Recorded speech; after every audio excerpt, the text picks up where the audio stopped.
coalition forces have begun striking selected targets of military importance. A fact refugee camp in East Jerusalem.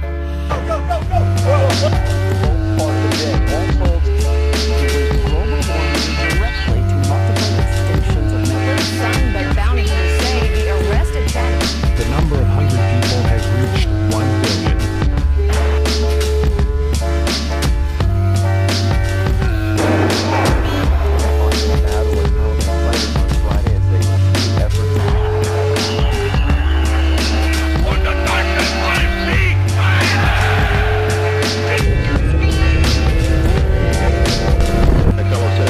Official, President Kennedy died at 1.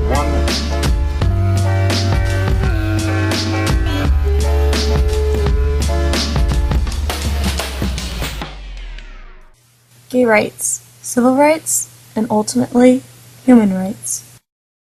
Gay marriage in the Americas. Here is a map of the United States. All the states that have legalized gay marriage are on here. Basically, all of the blue states have legally recognized gay marriage, and all of the gray states have not legally recognized gay marriage. Most of these legal and economic benefits cannot be privately arranged or contracted. For example, absent a legal or civil marriage, there is no guaranteed joint responsibility to the partner or a third party, including children, in such areas as children support debt, creditors, taxes act. In addition, private employers and institutions often give their economic privileges to other benefits, special rates of memberships only to married couples, and of course, when people cannot marry, they are denied all emotional and social benefits and responsibilities of marriage as well. How do you think the gay rights movement compares to past civil rights movements? Not color of your skin or ethnicity. It doesn't have to do with your physical condition. It has to do with something that's internalized. It has to do with what some people consider a choice and what some people consider something that is innately you by birth, and that's, of course, your sexual orientation. So I think it's a lot harder to determine whether or not that is a choice or if that is something that is inherently you from birth. And so it's a lot harder to fight for that right, because if it's a choice, then you can choose not to be it. And so you don't necessarily need a right because you're any different. You can choose to not be different. But if it's something by nature, then that is something that that's something that you should be given or granted a right to. Don't ask, don't tell. That is a federal law mandating the discharge of any service member who is openly lesbian, gay, or bisexual. There is no other law in the United States that mandates an employer to fire someone based on their sexual orientation. The Pentagon has discharged almost 13,000 service members since the law was implemented in 1994. An honest statement of one's sexual orientation to anyone, anywhere, anytime is a ground for discharge in the military. Education and human rights are synonymous, and that I think that every day in the classroom is an exhibition of human rights. When we take away a child's ability to be educated, we take away their civil rights.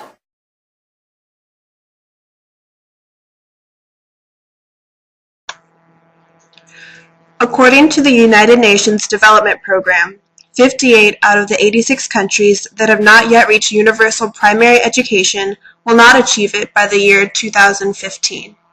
Every child should be able to be educated.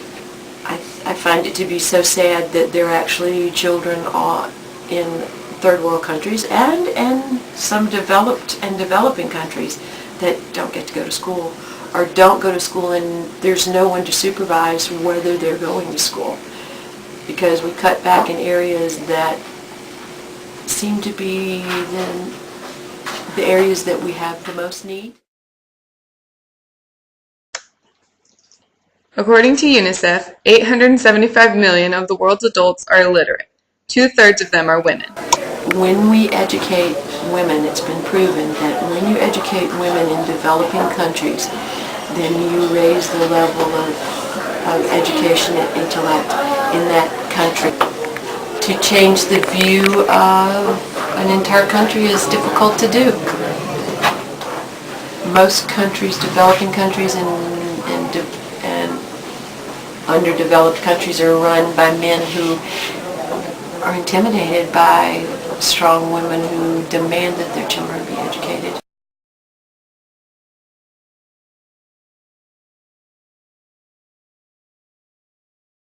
The Universal Declaration of Human Rights states in Article 21 that the will of the people shall be the basis of the authority of government.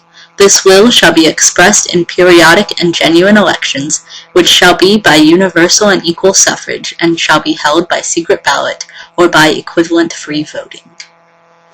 Though the Universal Declaration of Human Rights calls for the right to free and fair elections to be granted to all people in the world, many are still disenfranchised due to their age, criminal background, and socioeconomic level, which may lead them to be homeless. In addition to those mentioned previously, many deal with blatant voter suppression tactics in order to keep them away from the voting booth, while others live in countries where voting does not occur on a large scale, such as in China and North Korea, which still implement one-party rule.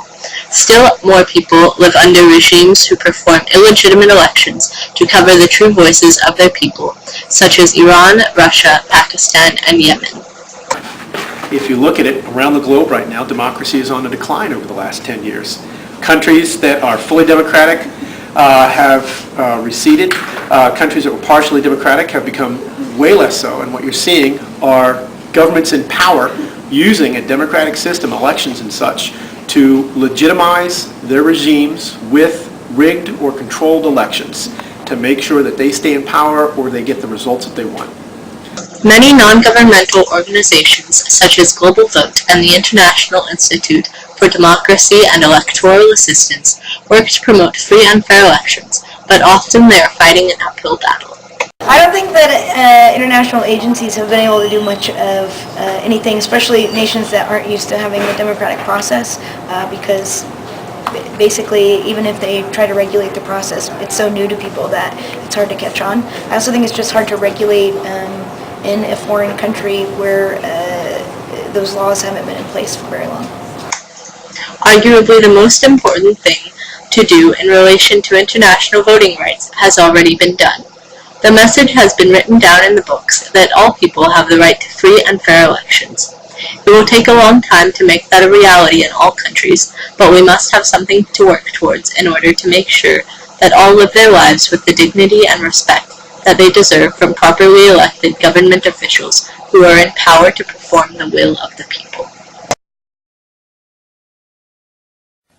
When traveling through the peaceful streets of Birmingham, Alabama, one would never think that a revolutionary movement took place.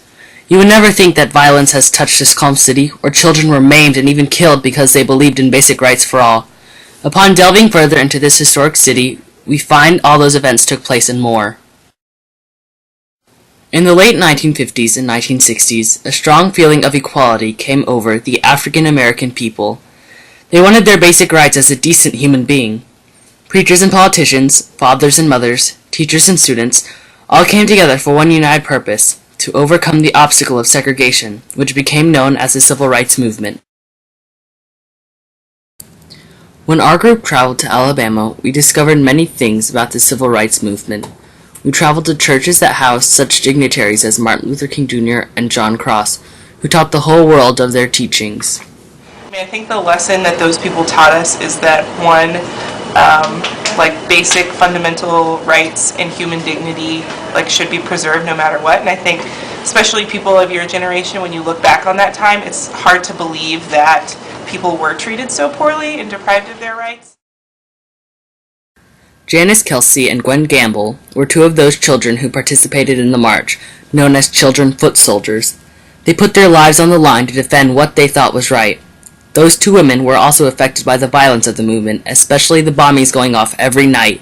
They even knew the children who were killed in the bombing of the 16th Street Baptist Church.